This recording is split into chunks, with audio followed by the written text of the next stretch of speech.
Four-time state high school wrestling champions in Kentucky are rare. Now, today, this is a memorial video and has a great representation of what a four-time state champion should be representing your high school. And we're here today at Connor High School. We're in the Connor Wrestling Room, and we have a teammate of Robbie's, and we have Robbie's head coach from his 4-year tenure here at Connor High School. So, sir, if you would, introduce yourself. Todd Cole. I was Robbie's wrestling partner pretty much his whole career. And you are a 1981 state champion along with Robbie, correct. And coach? Wayne Badida, the wrestling coach here at Connor, up until 2016. And you started the program here at Connor. Yeah, the program, this was a new school when I came here. Right. I helped open it up, and I was on the first staff, and I was a head coach, and we started a program. And like I said, you opened the building up and you started the program, and this wrestling room is actually named after you. Yes, they did that when I retired. And you, as a coach, your team in 1983 won the team state championship. And 1981, you guys won the runner-up that year. Correct. So Connor has a tremendous history, a tremendous legacy of wrestling, and I would have to say the crown jewel of the Connor Wrestling trophy case is Robbie Clarkston winning 4 individual state championships. It really put us on the map because he wrestled for Connor. Right. And that's a great thing. And he was just a good kid. Mm-hmm. And of course, the guy sitting next to me here, he wouldn't have been what he was. I'm referring to Robbie. Right. Or this guy wouldn't have been what he was. I'm referring to Todd, because they were workout partners for several years. And we done a video earlier this month here in the same mat room. And a 3-time state champion, Pat Martz, said that him and Craig Burleson was it was like meat grinders every day in the mat room, and it transitioned into competition. So it sounds like Todd and Robbie had a really good meat grinder session, if you will, or just beating up on each other all the time. And getting in competition, it was easy, I suppose, right? I think they were winners, and they were able to wrestle because they practiced in the room. And when I say they practiced, it was full go. No pulling punches or anything. It was just go, right? Right. And now, I've seen that over the years, other schools, but like here, if we have a good workout partner, you mentioned Bertelson and Martz.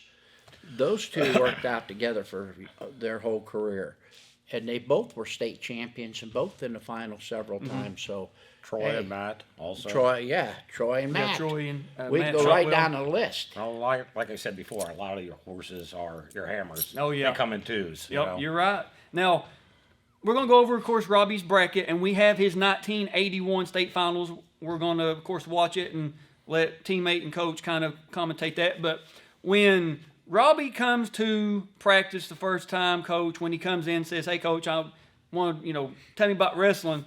Do you see him being a 4-timer, or did he grow into being a 4-timer, or just kind of walk us through his progression? His brother, Dennis Clarkston, was a senior when we opened this building, and he wrestled. Mm-hmm. And he had a brother who was a sophomore, Mike Clarkston, and he was a wrestler. Okay. And Robbie showed up when he was in the 6th grade. They drug him to the practice room, and he took some abuse. It might have been sooner than that, really. Right, but I know when he was varsity his freshman. No, it was 7th grade. 7th grade was varsity, 98. Right, he was a seventh grade varsity. So I don't know if he really liked it that first time they brought him to the room, because he was very small. Right. And I had some tough kids that were 98-pounders at that time, back then. Right. And they just drilled him every day. And like I said, we're going to go over the brackets, but it's cool that he had older brother to look up to, come in the mat room early, and I've been all across the state, and we have youth tournaments all the time, Right. Off season. It's not necessarily like sanctioned KHSAA or whatever, but just youth tournaments all the time, having like USA tournaments. USA wrestling tournaments and all that. But now kids are able to get in, and we're seeing that the level of wrestling in Kentucky has exponentially got better across the board, from the Mississippi River to the mountains, from Covington down to Wayne County. I mean, across 120 counties, and it's kids are getting in it early. Kids are getting in early, and Robbie getting in it as a sixth grader. I'm not saying getting beat up all the time, but at least being in a mat room, knowing what competition is, it paid off for him when he got into high school. He didn't have to have that learning curve. He was already ready to go, and he had good practice partners. Well, it helps to be able to wrestle in a middle school. Right. Nowadays everybody's in middle school programs, but being a big advantage of wrestling at a varsity level at that, like I said, it really. His dad helped make him too. Yeah. And that's because when the season was over, his dad worked for International Harvester up in Cincinnati. Oh, okay. And he'd put him in the pickup truck, and they would go to Oklahoma or Illinois or Indiana, and they would wrestle. At that time, it was AAU matches all over. Yep. Had big tournaments. And not to interrupt you there, Coach, but AAU, for people maybe not familiar with AAU, there's some people that would tell you winning an AAU state championship or AAU event was bigger than winning your state championship way back in the 70s and the 80s. So it's cool that he was able to do that. Let's go over his first state championship bracket in 1978. He starts off with Gary Mason from Seneca. He wins that by fall. He gets to the quarters. He's wrestling Bruce Holbert from, I believe that's Boyd County. He wins that by a 17-8 decision. He gets to the semis. He's wrestling Barkley Johnson from Louisville Ballard. He wins that by a 3-0 decision. And you can't tell it on this copy, but when I was printing it off, I zoomed in, and it said his record that year was 17-3. Does that sound about right? That sounds about right. Okay.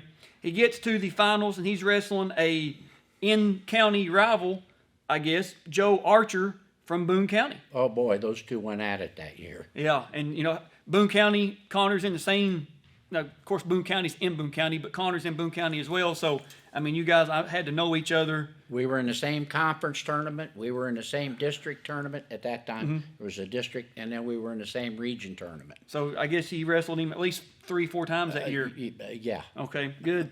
And he wins that by a 14-5 decision. That was 1978, 112 pounds. I think that was the biggest win against Archer too. Oh, was it really? Yes. That's a good time to pull out your best matches in the state finals. Robbie's a lot of a tournament wrestler. Yeah, that's refereeing, doing this. You can tell teams are built for some reason, like they're built to be good dual teams, and there's some teams that are built to be good like tournament teams, like placement points, advancement points. Right. It's weird. I know that may sound kind of odd to explain, but you can just tell certain schools are like, we're going to be really good at duels, but not so good at tournaments, and it's a dynamic that you just like it when you see it. You know what I'm saying? So 1979, he goes up to 126 pounds. First round, he's wrestling Ben Canton from Louisville Wagner. He wins out by a 4-3 decision, a squeaker. Seems like. Gets to the quarters, he's wrestling Brian Cotton from Woodford County, and he wins that by a 7-5 decision. Gets to the semis, Juan Hernandez from Fort Knox. He wins that by a 9-1 decision, and he gets to the finals. He's wrestling Chris, I believe it's Heverin from St. Xavier, and he wins that by a 7-4 decision. Right. So, and that's the last, the Cotton boy he beat there. He lost to him during the Christmas tournament, Woodford County Christmas tournament. The He WCI, lost to him, they call and it. that's the last match that Robbie ever lost as a wrestler at Connor. He was a sophomore, Wow. and he went on to, That's win against Cotton there, and then he went on to win his next 2 years. wow. That's cool that he went all that time and didn't get beat. In 1980, 183 pounds, and I've got Connor coming in third place as a team in 1980. That sound about right? We were in the top 5 many times, Right. We weren't in the money, but Yeah, no, I we got were you. there. First round, he wrestles Bill Rice from Fort Knox. He wins that by 16-0. And I'm not sure, you can help me out with these. Did Tech Falls exist back then? No, So it was just a major decision or superior or whatever. it was just a decision. So 16-0, he wins that. He gets to the quarters. He's wrestling Tom. I believe that's Rennert, Renert, Rennert from Oldham County. Yeah, Rennert. He wins that by 3-2 decision. Gets to the semis. He's wrestling Greg Smith from Christian County. He wins that by a 3-0 decision. Now, it's got his record 35-0 coming in that year, and he's wrestling Mark Hines from Union County. And the copy here, you can't tell, but I zoomed in best I could and tried to Photoshop it to where I could see it. He either wins a 7-4 or 9-4 decision. Whoever wrote this didn't have the best penmanship. No offense. It's hard to make out. It's either 7-4 or 9-4. That's 1980, 138 pounds. Now, before we go on to 81, did Coach come up to you and was like, what can I do to get better as a wrestler? Coach, do I need to just do what I'm doing, polish what I'm good at? Or how did he approach his senior year? Because a lot of people feel pressure, coming in to their senior year, knowing everybody knows who they are. They're a three-timer, going for a fourth. How did he approach that season? The same as he did the previous season. Okay, no, that's... He was in the state finals as an 8th grader. Okay. And he just approached every match like he did the one before. I got you. Todd right here did the same thing. When they got into a match, if he didn't wrestle the guy, he'd watch him maybe a match before, right, and then he'd figure him out during the match. And Robbie and him did the same thing. Robbie was an honor student and really one of the best technicians that I've seen over my decades involved in wrestling. He was by far pretty smooth. And I was going to ask you that same question. Like when you guys are in the mat room, can you just feel that wrestling with Robbie practice partner? Can you just feel like there's nobody that can touch him in the state? Well, we wrestled pretty much year round, Robbie and I, Okay. So even my mom was a big part of putting us up in the station wagon and taking Jeff and all of us over, wrestle, and even some of the schools like Taft High School under Schumacher, and we wrestled at Elder St. X in Cincinnati. He had a program, Murphy over there, so... Robbie put his homework in. He wasn't just wrestling 3 months out of the year. I get you. I totally understand. Yeah. He played football, and actually Coach Badida was the freshman football coach, and I think Robbie's last year was a freshman playing football under him. And he pretty much concentrated on it. He wanted to concentrate, and I said, Robbie, you don't have to give up another sport. And he says, it's my choice. I want to give it up. I said, well, you think hard about it and talk it over with your parents. Right. And he gave it up to go to camps and summer matches, USA, AAU, whatever they had around at that time. Yeah. And that was his. But he said he was very smart. He was a smart young man. He had academically, grades were really up there. What I noticed by Robbie, he could watch a guy wrestle, or he wrestled him the first time. And the second time, it seems to me like when I watched him, he knew what that person he's wrestling was going to do, and he already had a counter and a move ahead of that counter. Well, that's way to stop him, and then what to put on him from where he stopped him. That's That's good coaching. That's good coaching too, Coach. It's showing him what's going on. Now it's let's hard go. work by the young man. Yeah. Yeah, Robbie put the work in. Oh yeah. You can. You can see by the brackets he put the work in to get there. Now 1981, 145 pounds. First round, he's wrestling Daryl Wallace from Fort Campbell, and he wins that by a fall. He gets to the quarters. He's wrestling Eric Freeman from Henry Clay. He wins that by a 16-3 decision. He gets to the semis. He's wrestling John Corcoran from St. Xavier. He wins that by a 13-2 decision. And we're not going to tell you the score of his 1981 because we have the video. We're going to watch it. But, of course, he does win, but it's fun to go along, score, and watch. And, that, like I said earlier, that year, Connor, second place as a team, had a big hand in, bringing Connor a state runner-up trophy home.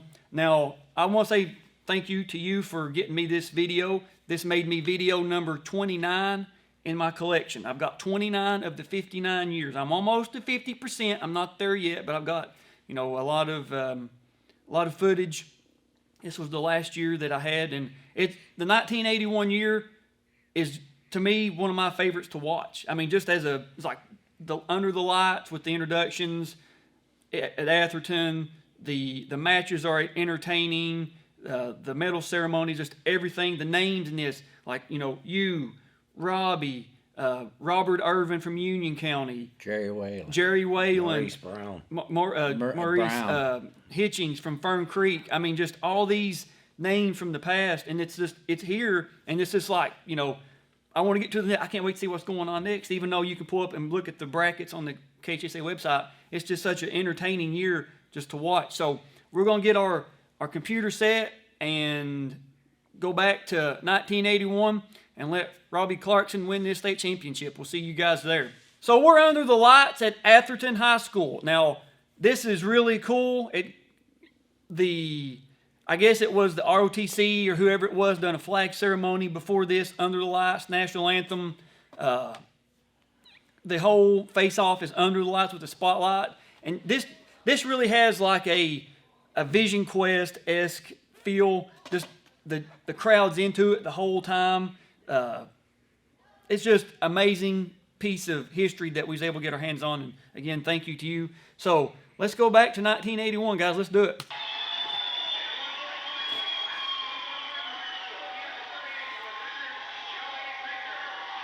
There he comes out.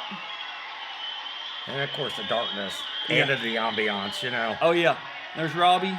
I love that warm-up coach. And this is the end of the, I think the 132 match, because they announced his name and I wanted it on there. And we're on Jefferson Town's mat here. In case you're wondering what that J is, that's J-Town. There's Robbie. There's a young coach, Badida. That's Dennis, Robbie's oldest brother next to us. Oh, is it? Yes. Correct. Okay. Coach thought it was important that his older brother wrestling with them, like several of my families. Oh yeah. It was a family affair. Mm-hmm. Correct. In case you're wondering, that's not added in white noise or glitches. That's just the way the tape was. It's the original tape from 1981. So this is my plug. If you have tapes with state finals on them, please get them converted to a digital format. That way, you know, they're not lost to history forever, lost to time. And 1981, we're starting on the 10-foot circle. Mm-hmm. You know who this referee is, Coach? I can't see him. You know who it is, Todd? Probably, if I get a better look at it. Referees aren't wearing ankle bands, of course, or wristbands. Yeah, he's going in a 2-on-1 They there. most look like. He's got a square stance, you know. He did Sugarfoot a lot, but he's got a square stance. He liked the square. He'd go either way. Right. Yeah, he would. What was his best takedown, Coach? Outside single. Outside. He had a nice high sweeping crotch, too. single. Well, he had a nice high crotch, but when he got in trouble, he would step to the outside and boom, he was very quick. He drilled it, I think, every day. So he's not caught underneath yet, but I don't see him staying there very long. He gets up, gets out, wasn't in trouble at all. He's comfortable. He knows it's...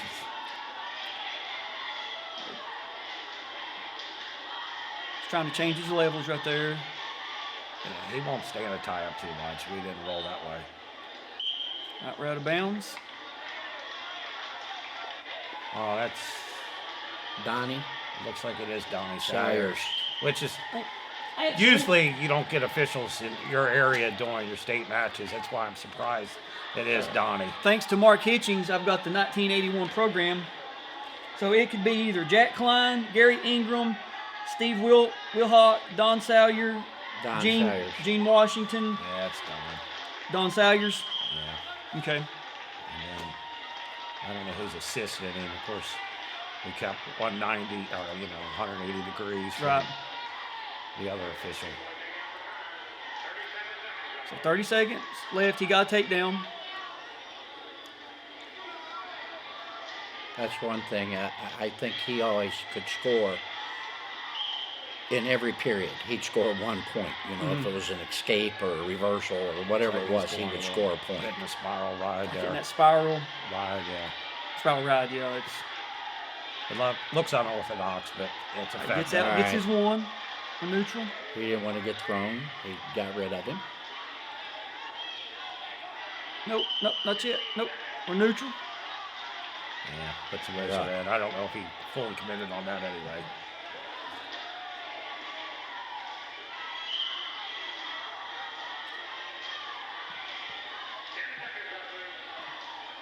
That's something too about, back in this era, the PA guy would announce. There's a nice duck under. Duck under. Boy, that was smooth. End of the period. So he's up. I got him 4-1, I believe. Correct. 4-1. All right. It's always good to be. Well, you're an official. You need to keep track of the scores. Oh yeah. What am I thinking? Yeah. I always tried to put me and the wrestlers between the clocks. I always had an eye on the wrestlers and the clock. And another thing too about this, it looks like he's got a pretty good head of hair. So was the hair rule not in effect like it used to be, like below the eyebrows and earlobes and stuff? Yeah. The hair roll was in effect. Okay. He had thick hair. Just Thick hair, yeah. And plus, back then, long hair was in. it was the You know, style. it's coming back now, but then it was a little bit long hair was in. But yeah, he was still. The official would make him cut it if it wasn't Yeah. up the board. I had to do that one time.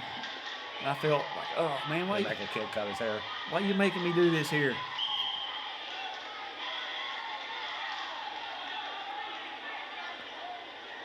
So we're neutral, second period. He's going right back.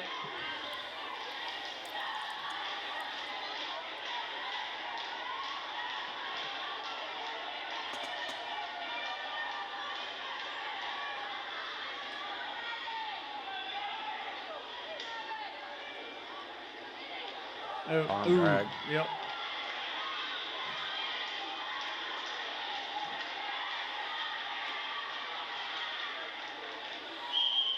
We're out. Neutral. I love those white singlets, Coach. Those are sharp. Those white final singlets are. Hard to get the blood out of them, though. Yeah, well. But there was a lot of. Blood wasn't like it. Yeah. Back then, it was. You had to be bleeding to have a match, but. Yeah.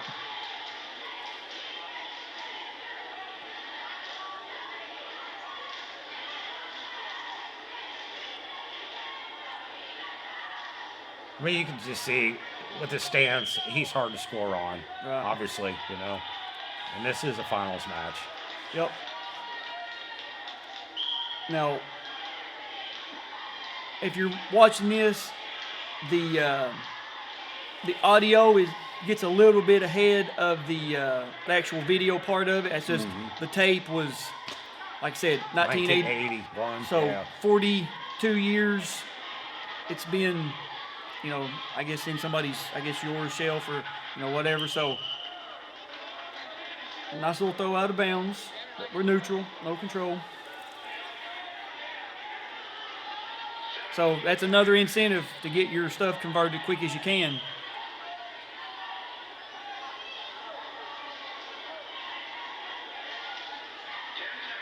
Ten seconds.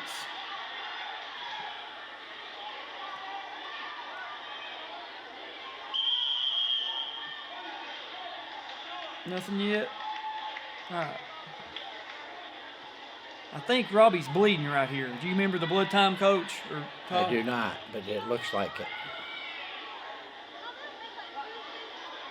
And there's actually, in the rule book, it actually shows the approved referee hand signals, and like blood, injury, and all that was not in here in 81. So it's kind of cool that.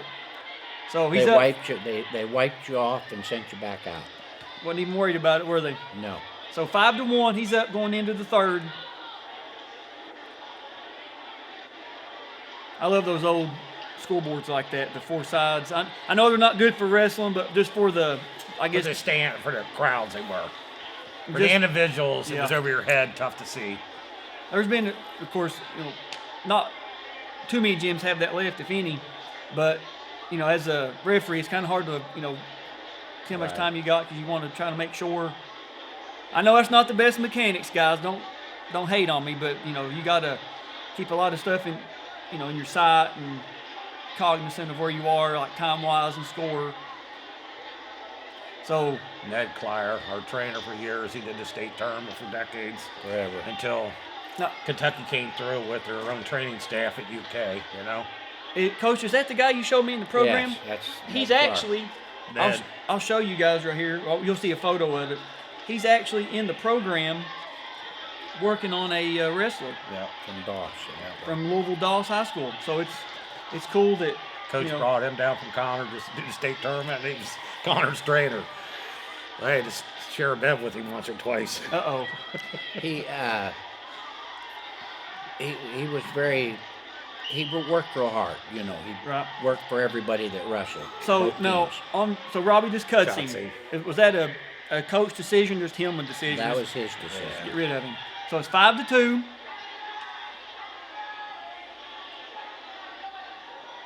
Front headlock's pretty tight. Like we go out of bounds. We're still neutral. And in 81, North Hardin wins the team title here Yes, this they year. do. And this was something Mark Hitchings brought up in his video, that you guys were sweating so bad, they just happened to tell you guys off, it breaks. Yes. That kind It of was was very humid there. That was kind of a throwover from freestyle too. Well, Yeah. freestyle they always wiped you off because of the tosses and the slips. So. I think in the USA That's right. wrestling or AAU, you had to bring a towel to the mat. Oh, really? So they could wipe you down. Well, you always had to have a handkerchief. And you had to have a singlet, and it was reversible, either red or green. And you had to have a Kleenex or in your thing for blood. So you had to supply your own blood, and then you just turned your singlet inside out, whether you were red or I blue. got you. I got you. Sometimes they were green, but most commonly they were red and blue. I'm gonna finish that front headlock. Who's going to finish it? Oh.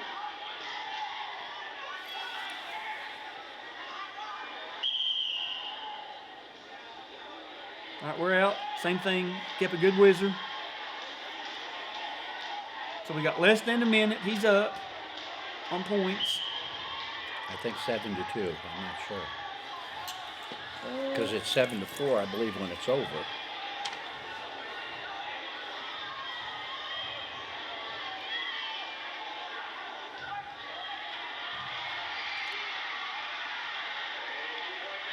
Takes him down. 7-4.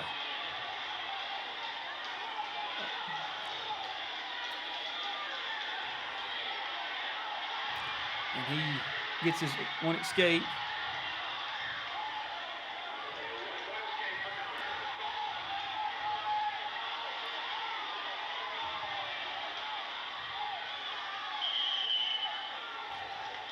And we're out of bounds. So 7-4 is the score now. Robbie's up 3. Yeah, you can kind of see that even though the score isn't dramatically different, that he's still controlling the match. Right. Right. 100% agree. There it is. That's the end. 4-time state champion. 7-4. And Alex, also I want to say that, you know, Robbie's died young, and I believe he's got 3 children under 5, I think, before he died, and that's the biggest reason I wanted to do this as his wrestling partner. And yeah, no, thank you for having me back up here to do this. I really appreciate it. I mean, this is great. Well, I think his kids will never get to see, they'll obviously get to see this now. Right. I'm going to send it to his wife, and I'm going to send it to Mike, too, once you initially post it. Yeah. You know. And here's the award ceremony. It's got the 1981 medals.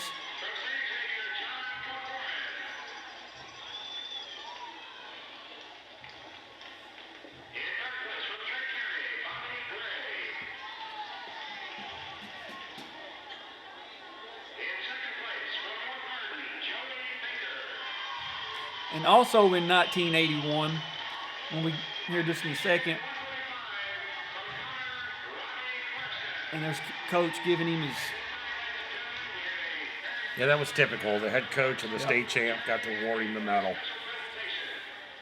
And he gets a the referees, I guess the association or give him a an award.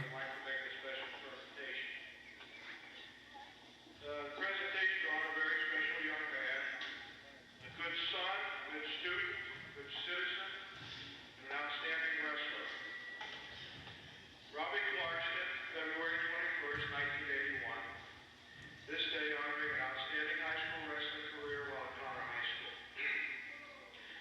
147 wins, 11 losses, 89 tens, 94 straight victories. 94 straight wins. That's what he's talking about. State champion in 78, 79, 80, 81. Well, that was. I had to include that. I couldn't have left that out. That's special. I actually don't remember that. I do. Is that Bud, on the microphone? On the microphone Yeah. is Bud Williams. Bud.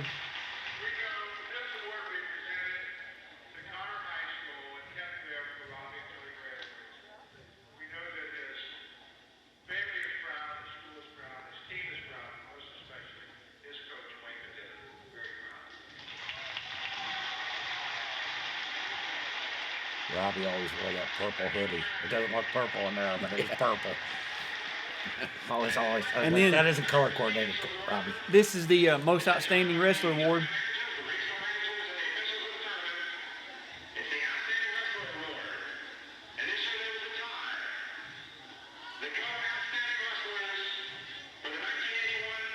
I think that's Robert Irving right there.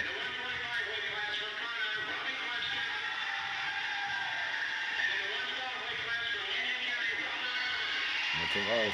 So it was a tie that year between Robbie and Robert. Rob Irvin from Union County, and bless Union County's heart. Maybe one day they'll have a good program Yeah, out there. maybe. Yeah, They're maybe. working on it. Yeah, maybe they'll get it together. There's a group of guys that put the time in. I remember when all those coaches were wrestling. Oh yeah, Like Robert. Like Robert. like Rob. Yeah, like I said, 14 state championships later. Maybe they might shape it up one day, Coach. We don't know. they put their time in. Oh, yeah. Yeah, and they deserve it. They Absolutely. work really hard. So it's cool that we're able to have the video get practice partner who is you win the next weight class. So peeking to the future, stay tuned. You're going to be seeing Robbie's practice partner just shortly in the series, and have the coach here to be able to share this. We know a lot of Connor. Last time I was here, the Connor videos done very well. A lot of people shared them, a lot of views, a lot of comments. So, we had to get Robbie on the channel. It's great that we was able to get these two gentlemen here today with us.